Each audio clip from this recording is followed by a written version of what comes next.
ng Panginoon na magpatuloy po sa ating pag-ibig sa kapatiran.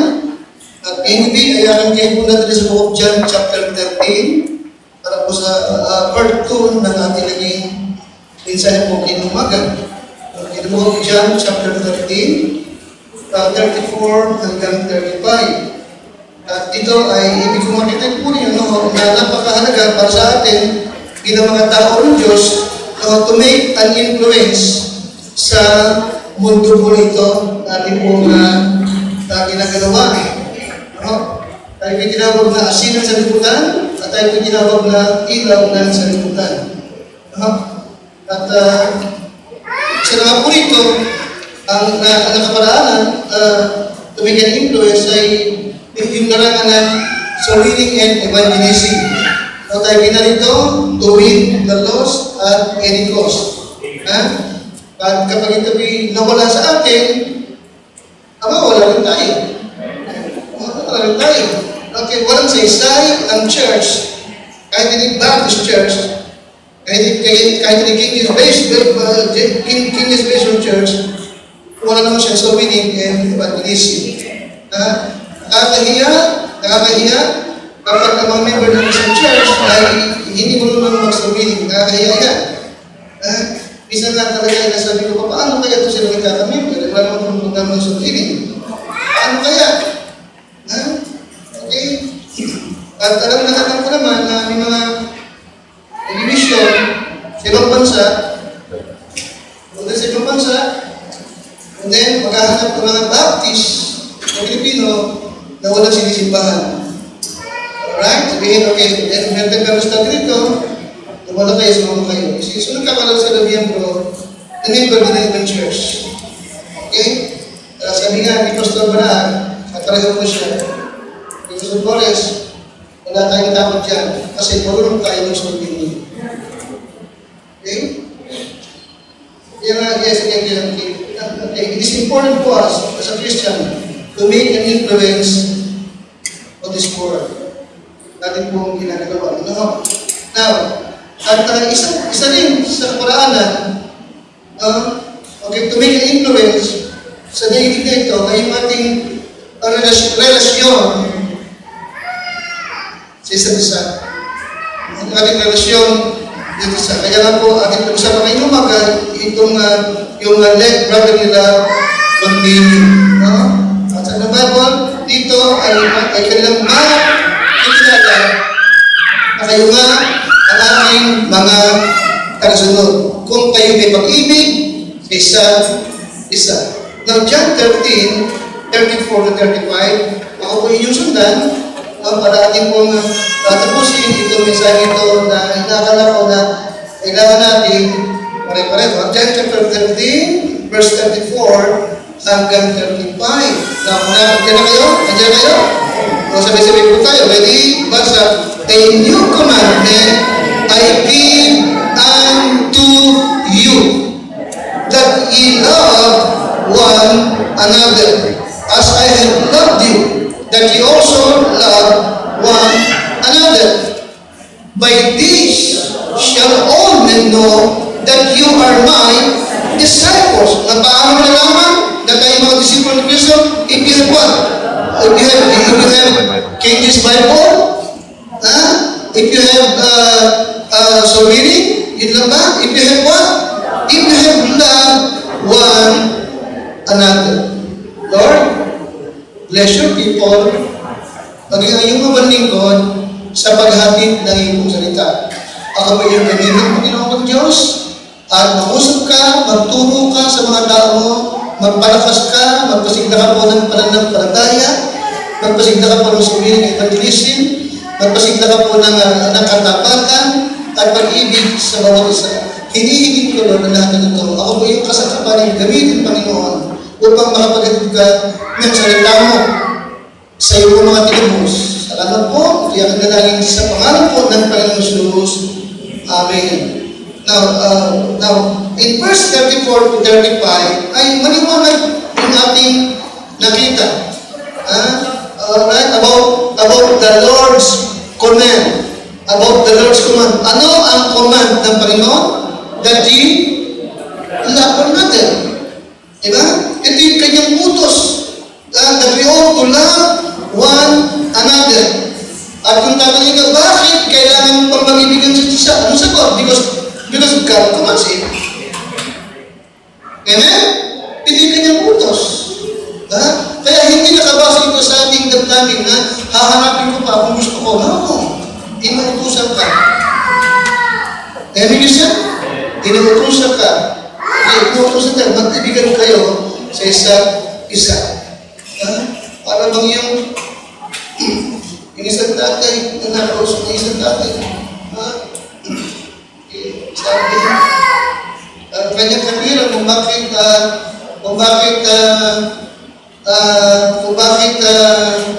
ayaw niyang uwian yung kanyang wife, ang kapira niya, ayaw ko na sa kanya, hindi ko na siya na.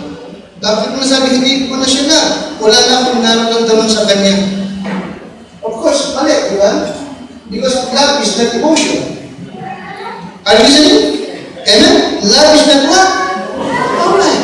Love is not emotion. It is a command. Are you with me?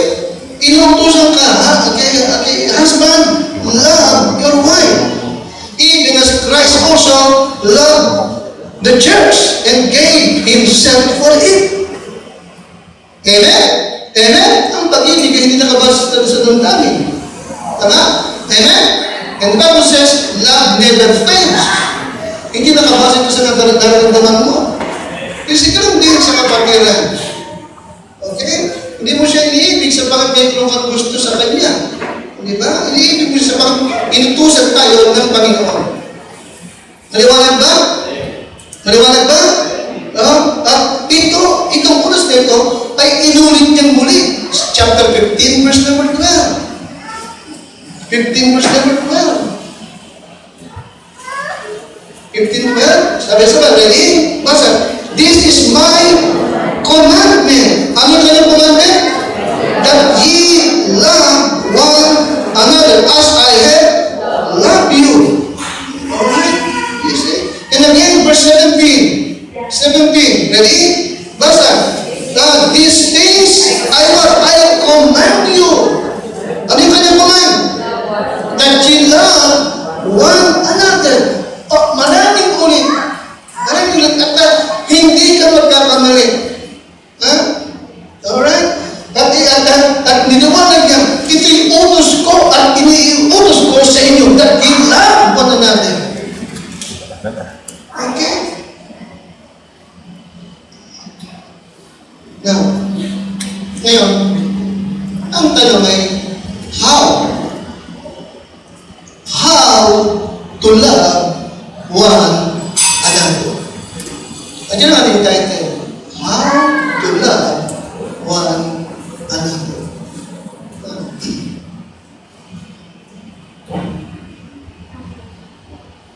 During the New Testament times, gaya sa Romans 16:16, di ba? Ano sabi ng Romans 16:16? Magbatian kayo ng panagdali. Nung New Testament yun, talagang meron silang, di ba? Meron silang kisi. Ikontulan nila yun eh. Okay? Pero yung bang ibig sabihin? Bang sabihin mo, paano ko siya maibig? Bakit meron akong hindi gusto sa kanya? Okay? Now, iibigin mo lang na ba siya sapagkat meron kang gusto sa kanya? Yun lang ba yun? How to love one another. Kung iti kanyang iniutos, paano ko iibigin? Paano kami mag-iibigan? Sa isa't isa. Number one, to love one another. Nakikinig niya sa akin? Okay. How to love one? Number one, stay close to the Lord. Okay? To love one another, ano dapat pakinakas number one? Stay close to the Lord. Now, hindi mo magagawa talaga na ibigin ang iyong kapatid sa Panginoon kung hindi ka naman close sa Panginoon. Amen. Stay close to God. Walk with God and stay close to God. In 1 John chapter 4, 20 to 21, 1 John chapter 4, 20 to 21,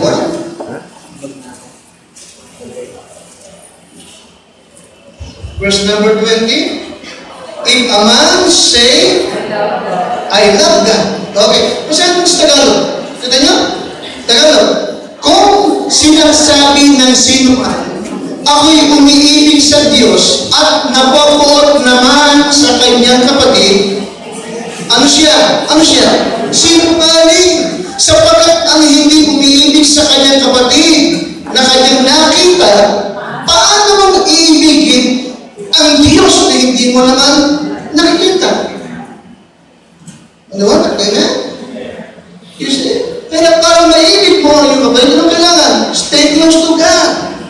Be true to God. In verse number 21. Verse number 21. Tayo at ang utos na ito ay mula sa Kanya na nasa atin. Na ang umiibig sa Diyos ay iswa. Yes, dapat na umibig sa Kanyang kapatid. You see? So stay close to God. Okay, stay close to God. Alright?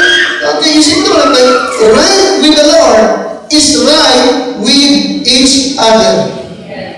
Huh? Okay? Right with God is right with each other. Hindi po pwede mangyari na ikaw ay mayroong tamang relasyon sa Diyos. Matuwid na relasyon sa Diyos. Pero meron kang kaalin na kapalit mo sa mahirap mangyari. Mahirap mangyari. Okay?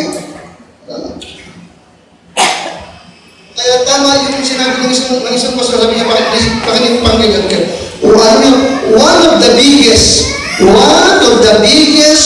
misunderstanding we have in the Christian life is in thinking that we can get along with God and not get along with each other. Okay? Yun yung maling pag-aakala. Kaya nga, huwag mong akalain. Huwag kang magkamali. Huwag mong isipin na pwedeng okay ka sa Diyos, pero hindi okay at yung relasyon sa kapatiran mo. Wag. Hindi ba kaya? Liwanag ba? Hindi ba liwanag ba? Stay close to God. Alright? Again, huwag mong ibig, huwag mong isipin. Huwag mong akalain na pwedeng meron kang buod sa iyong kapatiran, pero okay ka sa Diyos. No, pwede mo yan. Okay? Kaya to love one another, anong kailangan number one? Stay close to the Lord. Stay close to the Lord. Okay? At obserbahan mo yan. Wala kang makikita na Kristiyano na siya very close to God. Pero meron siya kagalit. Nakapalit sa Panginoon.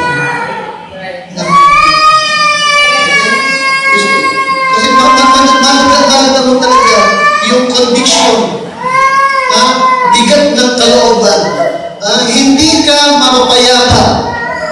Hindi magiging maayos ang iyong Christian life, ang iyong prayer, ang iyong devotion, kung meron kang kagalit na kapatid mo sa Panginoon. Alright? Sabi ng Bible, when you pray, and when you stand to pray, forgive. Stay close to God. Stay close to God. Draw nigh to God. Secondly, Romans 12 and 16. Romans 12 and 16.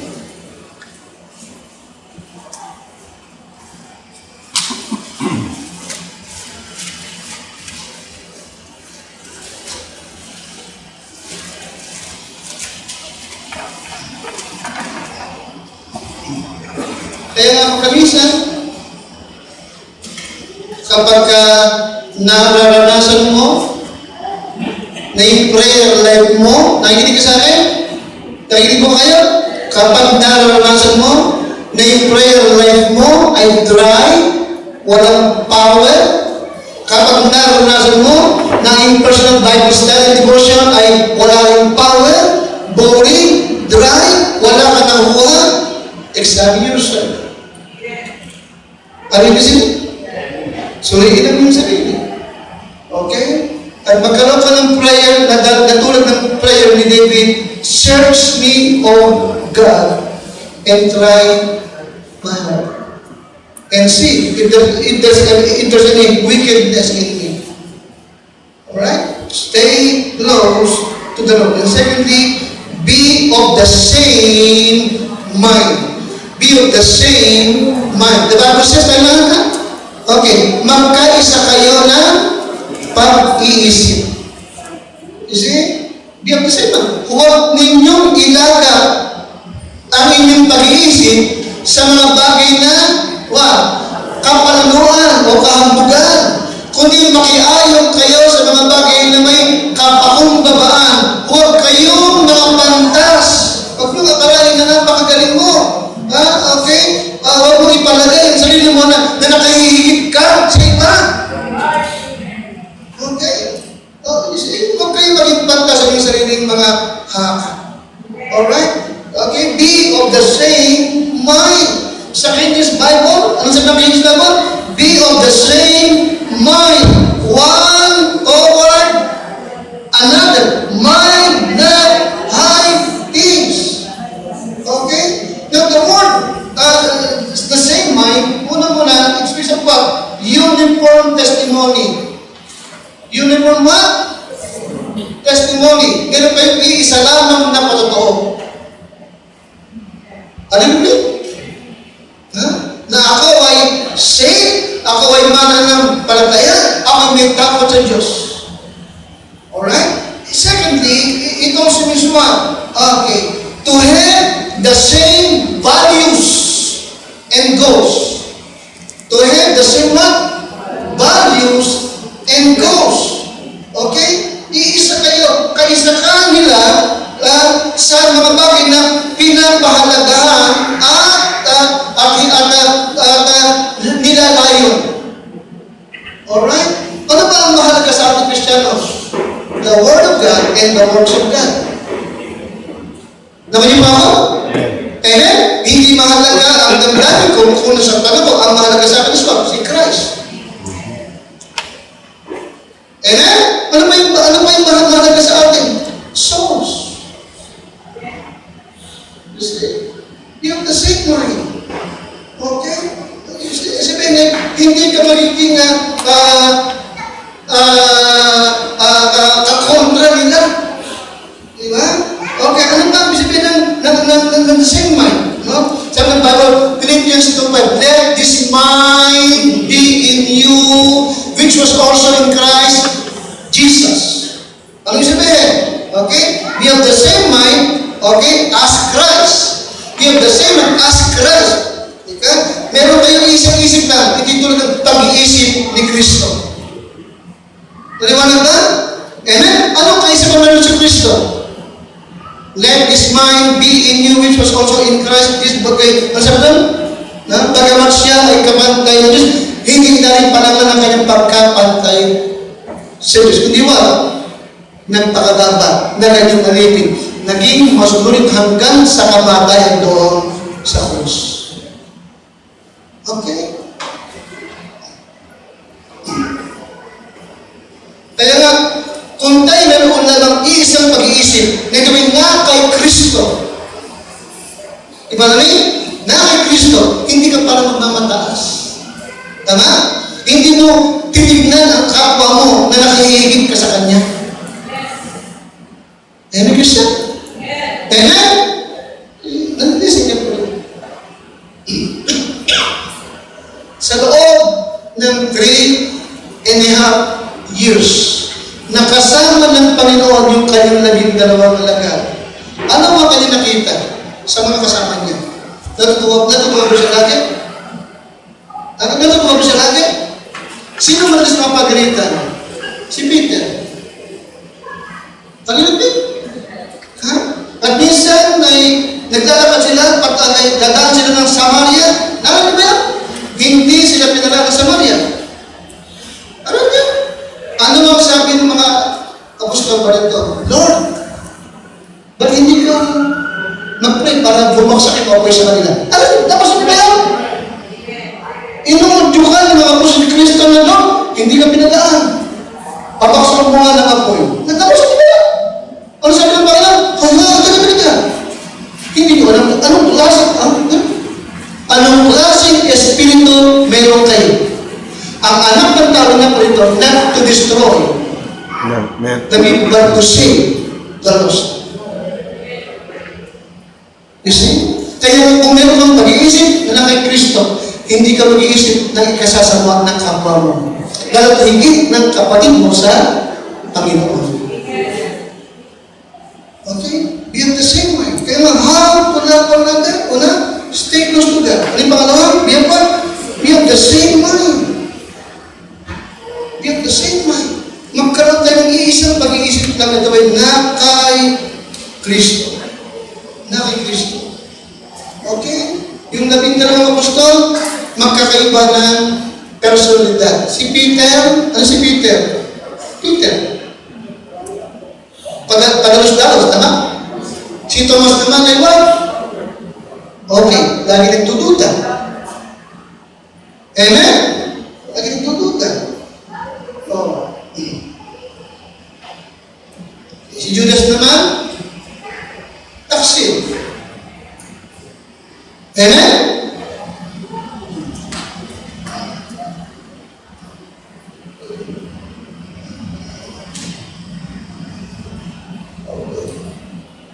In John chapter 6, sabi ng Lord,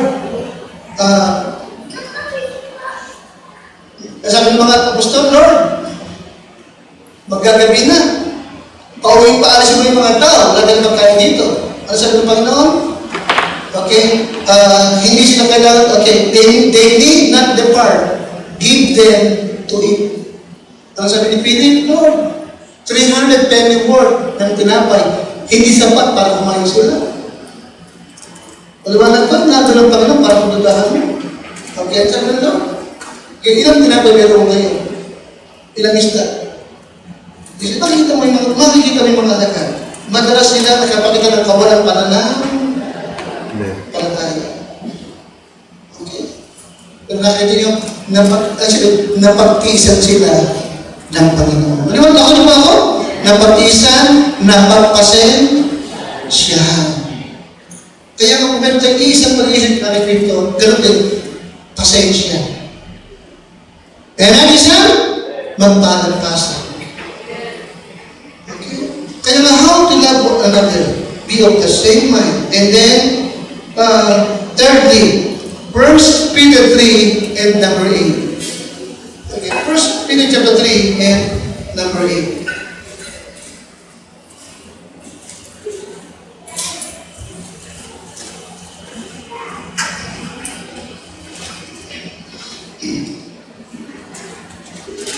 Tatandaan din natin na everyone has a different personality, everyone has a different opinion, and everyone has a different desires. Hindi tayo magkakapareho. Amen? Hindi ko ano yung gusto mong kulay, gusto ng iba. Hindi ko ano yung gusto mong puntahan kainan, gusto rin yung puntahan. Kaya kung lagi mong hanap, kaya masunod ang gusto mo, may hirapan ang tao sa iyo. Aliwanag ba? Kaya nga, to love one another, anong kailangan? Number 2, pakilasulit? Alright. Magkaroon ng isang pag-iisip lamang na naka Kristo. At pangatlong bagay, to love one another, anong kailangan? Be courteous. Be courteous. Romans 12:16, pakalabas na po. Romans 12:16, okay. 1 Peter 3:8, finally, be ye all of one mind, having compassion one another. Sunod, love us, brethren. Sunod, be pitiful. Sunod, be courteous. Be courteous. Okay? Oh, be courteous. Oh, you see, kaya nga, number 3, to love one another. Ano kaya ba? Be what? Be courteous. Okay? Courteous means what? Magandang loob. Ano ba? Magalang. Okay? Maging magandang loob. Magkaroon ka ng kalooban sa iyong kapatid. Ha? Maging magalang ka. Amen, Bishop? Amen? Nung panahon nila, Brother Tom, Brother Orly, uso pa yung pagka walang upuan, nakaupo yung lalaki, may dumating yung bae, tatayo yung lalaki, paupo yung bae. Ngayon, magtiis ka. Amen? Makakakita ka sa bus, mga babae nakatayo, lalaki nakaupo. Pero tulo, kunyari.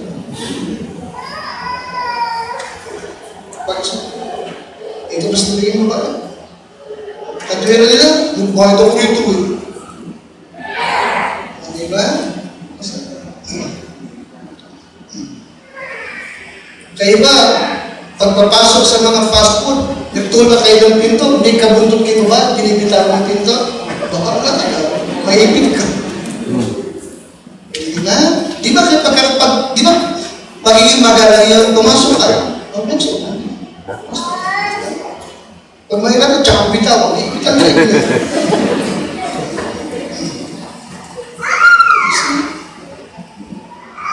Bigyan mo makita na. Nagkakantay sila ng bus, pagtapat ng bus, yung babae, malapit na sa pinto, papasok yung lalaki, asa na sa akin siya. Pero kung sa atin, bilang mga Kristiyano, yes, to love one another is what? Be courteous. Maging magalang. Kaya kita mo, dito, paano natin itrato yung nakatatanda na lalaki? Paano mo itrato yung nakakatanda na babae? Amen? Nakikinig mo ba kayo? Kasi ito yung paraan ng pagpapakita ng paggalang. Di ba? Kaya normal lang, tama rin na. Tama na. Na yung mga nakakatanda na lalaki ay ituloy mong ama. Amen? Tatay. Nakakatanda na babae siya, nanay. Amen? Kuya, ate. Be what? Be courteous. Be courteous. Be courteous. Okay? Hindi bastos.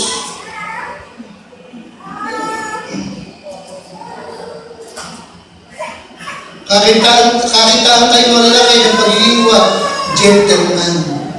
Right. Amen? Amen. Isipin mo rin, ino-obserbahan mo yan. Kung ito mga binaga natin talaga ay talagang maginoo. Maginoo o bastos. Amen. Be courteous.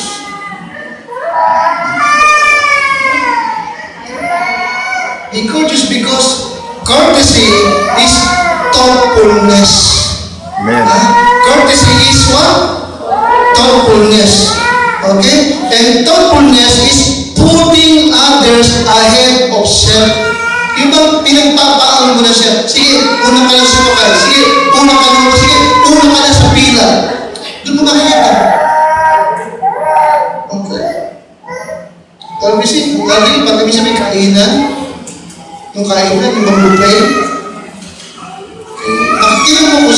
tingnan mo kung sino talaga yung nagbibigay sa kabayan.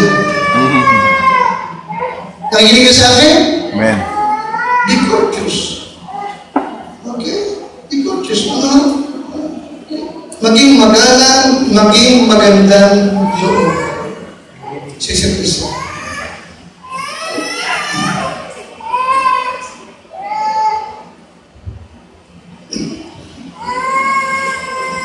Hindi ako naniniwala lang sa para maging masaya lang, para lamang magpatawa kahit mabastos yung kapwa mo.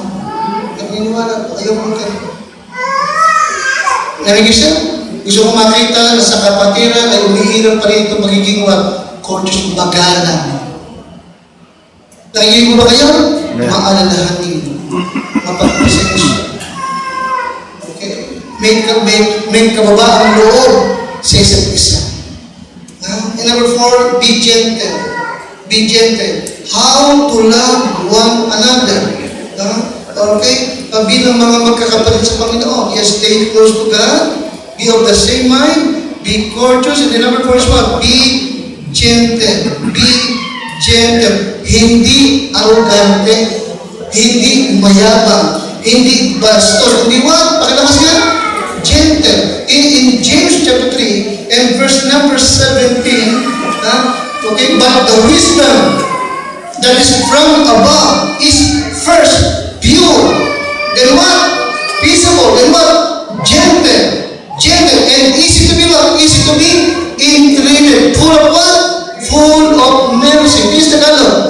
Ngunit ang karunungang buhat sa itaas ay unang-una, malinis, ano pa? Mapayapa, banaya, madaling lapitan, puspos ng awa at ng mabuting bunga, walang inaayin at walang pagpapaimbaba. Okay? You see, banaya. Sa banaya, gentle. Okay? Okay? Mahinahon, malumanay. Amen? Mahinahon, malumanay. Hindi padalos-dalos. Okay? Hindi padalos-dalos. You see? Pero sabihin, gentleness is a wonderful attribute ng isang Kristiyano. Gentleness. Gentleness, no? Pagiging mahinahon. Okay? Iniisip niya lagi yung kanyang sasabihin. Iniisip niya lagi yung kanyang gagawin. Baka siya makasakit sa mga bibitawan niyang salita. Nakunin po ba ako? Okay, say, mahinahon. Alright? Okay. Maging sa pagsasalita, mahinahon, banaya. Okay, nakikinig po ka sa akin? Amen. Tanda, no? Napasin mo, kayo pumansin. No? Okay. May mga bagay na hindi naman kailangan magalit ka, pero makukuha mo. May mga bagay na pwede hindi ka naman magalit, pero ibibigay naman sa'yo. Bakit magagalit? Bakit kailangan magalit ka ba? Bakit kailangan makipakitagalit ka? Amen? At nakikinig ka sa akin? Amen. Be gentle. Maging sa pagsasalita. Alright? Banayad lang, mahinahon lang. Hindi kailangan makasakit ka pa ng damdamin. Okay? Hindi kailangan pakinumpang galit ka para mangyari yung gusto mo. Be gentle. Okay? Nagpapakita naman ito na mahal mo ang iyong kapalit sa Panginoon. Be gentle. Okay? Nabasa ko lang ito, no? Sa isang malaking construction company, may nakalagay na life is fragile, handle with care. Nagpapakita na ang buhay ay marupok, kaya maging maingat. Maging sa biruan. Ay, hindi ba sa akin? Maging sa biruan. Maging sa biruan. Iwasan natin yung para magpatawa lamang tayo kahit maging kawaawa ng isa. Iwasan natin. Be gentle.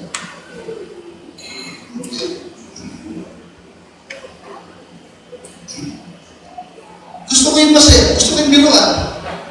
Diba? Pero siyempre, be gentle. Ilalagay natin yung biro natin na walang masasaktan. Pero masaya. Nakikinig ba kayo? Be gentle. Okay.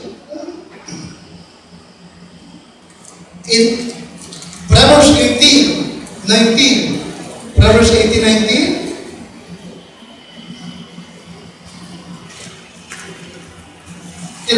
Kawikaan 18:19.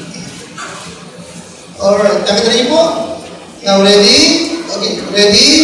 Basa. A brother offended is what? Harder